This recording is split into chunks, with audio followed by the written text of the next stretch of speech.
Alright guys, today we're gonna install the Honda Integra Ambient light kit. You can see the original door trim panel will be replaced by the new one, and more details about installation and I will show you next. Take this left door as an example. Remove the button of the window lifter and screw. Finally put down the whole door panel.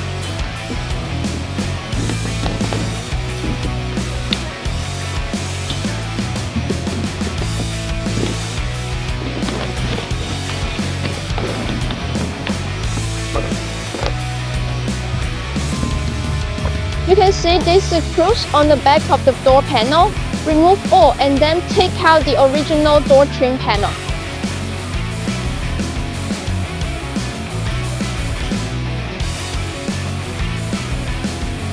This one is the original door trim panel. This one is the new one, and then we install into this place.